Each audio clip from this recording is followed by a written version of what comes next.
আসসালামু আলাইকুম, স্বাগতম জানাচ্ছি বিবিসি নিউজ আন্তর্জাতিক সংবাদে। শুরুতেই সংবাদ শিরোনাম, এরপর বিস্তারিত। ইরান কি সত্যি পরমাণু বোমা ব্যবহার করবে? আলোচনার পথে ৩ বাধার কথা জানালেন ইরানের প্রেসিডেন্ট। লেবাননে ইসরায়েলি হামলায় ক্ষতিগ্রস্ত ৫০,০০০ ঘরবাড়ি। ইরানের উপর মার্কিন নৌ অবরোধ কি আদৌ কার্যকর হচ্ছে? এখন বিস্তারিত। আপনি যদি ইসরায়েলের ধ্বংস চান এবং মুসলিমদের পাশে থাকেন, তাহলে ভিডিওতে লাইক করে চ্যানেলটি অবশ্যই সাবস্ক্রাইব করে দিবেন এবং আপনার মূল্যবান মতামত অবশ্যই কমেন্টে লিখে জানিয়ে দিবেন। ইরান কি সত্যি পরমাণু বোমা ব্যবহার করবে? বর্তমান ভূরাজনীতির সবচেয়ে উত্তপ্ত প্রশ্নটি হল, ইরান কি শেষ পর্যন্ত পারমাণবিক অস্ত্র ব্যবহারের পথে হাঁটবে? গত ফেব্রুয়ারি ও মার্চ মাসের ভয়াবহ সংঘাত এবং সম্প্রতি এপ্রিলের এই নড়বড়ে যুদ্ধবিরতির প্রেক্ষাপটে দাঁড়িয়ে প্রশ্নটি এখন আর কেবল তাত্ত্বিক আলোচনার মধ্যে সীমাবদ্ধ নেই। তবে বাস্তবতা বলছে, ইরান পারমাণবিক বোমা ব্যবহারের চেয়ে সেটি তৈরি করার সক্ষমতা অর্জন করতেই বেশি আগ্রহী। বাস্তবতা হল, পারমাণবিক অস্ত্র কোনো সাধারণ যুদ্ধাস্ত্র নয়, এটি একটি রাজনৈতিক হাতিয়ার। ইরান খুব ভালো করেই জানে যে একবার যদি তারা এই অস্ত্র ব্যবহার করে, তবে সেটি হবে তাদের বর্তমান শাসন ব্যবস্থা এবং মানচিত্রের চূড়ান্ত সমাপ্তি।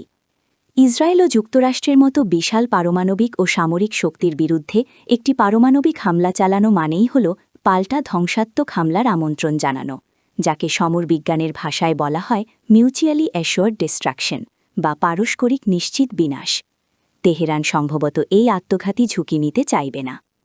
তবে কেন তারা পারমাণবিক সক্ষমতার দিকে এত ঝুঁকছে? এর মূল কারণ হল ডিটারেন্স বা প্রতিরোধ। ইরান চায় না ইরাক বা লিবিয়ার মতো পরিস্থিতির মুখোমুখি হতে। তারা মনে করে, হাতে পারমাণবিক সক্ষমতা থাকলে ওয়াশিংটন বা তেল আবিব সরাসরি তাদের ভূখণ্ডে বড় ধরনের অভিযান চালানোর আগে ১০ বার ভাববে। অর্থাৎ বোমাটি ফাটানোর জন্য নয়, বরং শত্রু যেন আক্রমণ করতে সাহস না পায়, সেই বর্ম হিসেবেই তারা এটিকে দেখছে। আলোচনার পথে ৩ বাধার কথা জানালেন ইরানের প্রেসিডেন্ট। ইরান সংলাপ ও সমঝোতাকে স্বাগত জানায় এবং তা অব্যাহত রেখেছে। তবে ৩ কারণে আলোচনা বাধাগ্রস্ত হচ্ছে বলে জানিয়েছেন দেশটির প্রেসিডেন্ট মাসুদ পেজেশকিয়ান। বুধবার ২২ এপ্রিল সামাজিক যোগাযোগ মাধ্যমে দেওয়া এক পোস্টে তিনি এসব কথা বলেন। পেজেশকিয়ান পোস্টে লিখেছেন, প্রতিশ্রুতিভঙ্গ, অবরোধ এবং হুমকি প্রদানই প্রকৃত আলোচনার প্রধান বাধা।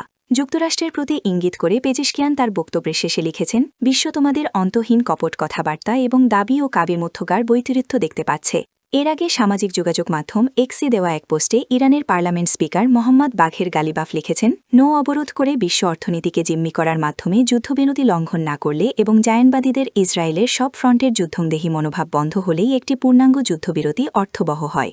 গালিবাফ আরও লিখেছেন, যুদ্ধবিরতির এমন চরম লঙ্ঘনের মধ্যে হরমুজ প্রণালী পুনরায় খুলে দেওয়া সম্ভব নয়। প্রসঙ্গত, ২৮ ফেব্রুয়ারি যুক্তরাষ্ট্র ও ইসরায়েল ইরানের বিরুদ্ধে ব্যাপক সামরিক অভিযান শুরু করে। দেশজুড়ে সামরিক ও সামরিক স্থাপনায় বিমান হামলা চালানো হয়, যার ফলে ব্যাপক প্রাণহানি ও অবকাঠামোগত ক্ষয় ঘটে। এর জবাবে ইরানের সশস্ত্র বাহিনী বিভিন্ন দফায় মধ্যপ্রাচ্যে থাকা মার্কিন ঘাঁটি ও রাডার লক্ষ্য করে ক্ষেপণাস্ত্র ও ড্রোন হামলার মাধ্যমে পাল্টা আঘাত হানে। লেবাননে ইসরায়েলি হামলায় ক্ষতিগ্রস্ত ৫০,০০০ ঘরবাড়ি। সম্প্রতি ইসরায়েলি হামলায় ৫০,০০০-এর বেশি আবাসিক ইউনিট ক্ষতিগ্রস্ত বা ধ্বংস হয়েছে বলে জানিয়েছে লেবানন সরকার। লেবাননের ন্যাশনাল কাউন্সিল ফর সায়েন্টিফিক রিসার্চের CNRS-এর প্রধান চাঁদি আবদাল্লা জানান, সংঘাতের শুরুর দিকেই দ্রুত এই ধ্বংসযজ্ঞ বাড়তে থাকে। তিনি বার্তা সংস্থা AFP-কে বলেন, যুদ্ধের প্রায় ৪৫ দিনের মধ্যেই ১৭,৭৫৬টি আবাসিক ইউনিট সম্পূর্ণ ধ্বংস হয় এবং ৩২,৬৬৮টি ক্ষতিগ্রস্ত হয়। গত ২ মার্চ সংঘাত তীব্র হওয়ার পর থেকে এ পর্যন্ত ২,৪০০ জনের বেশি মানুষ নিহত হয়েছে এবং ১০ লাখেরও বেশি মানুষ বাস্তুচ্যুত হয়েছে। দক্ষিণ লেবাননের শহর ও গ্রাম জুড়ে ব্যাপক ক্ষয়ক্ষতি দেখা গেছে। ইরানের ওপর মার্কিন নৌ অবরোধ কি আদৌ কার্যকর হচ্ছে? ইরানের বন্দরগুলো থেকে জাহাজ চলাচল বন্ধ করতে এবং দেশটিকে একটি যুদ্ধবিরোধী চুক্তিতে বাধ্য করতে যুক্তরাষ্ট্রের দেওয়া নৌ অবরোধের কার্যকারিতা নিয়ে প্রশ্ন উঠতে শুরু করেছে। মার্কিন প্রশাসন অঙ্গীকার করেছিল যে নির্দিষ্ট সমঝোতায় না আসা পর্যন্ত ইরানের কোনো জাহাজ বন্দর ত্যাগ করতে পারবে না। তবে বিশ্লেষকদের পর্যবেক্ষণ এবং জাহাজ ট্র্যাকিং ডেটা এই অভিযানের সাফল্য নিয়ে একটি জটিল চিত্র ফুটিয়ে তুলছে। শিপিং জার্নাল লয়ার্স লিস্ট ইন্টেলিজেন্সের বিশ্লেষক ব্রিজেট ডায়াকিউন বার্তা সংস্থা এএফপিকে জানিয়েছেন, মার্কিন প্রশাসনের পক্ষ থেকে দেওয়া তথ্যের অসামঞ্জস্যতা এবং তথ্য প্রকাশে বিলম্বের কারণে এই অবরোধের পরিধি ও কার্যকারিতা নিয়ে এক ধরনের বিভ্রান্তি তৈরি হয়েছে। ফলে মার্কিন এই অপারেশন আদতে কতটা সফল হচ্ছে তা পরিমাপ করা কঠিন হয়ে পড়েছে।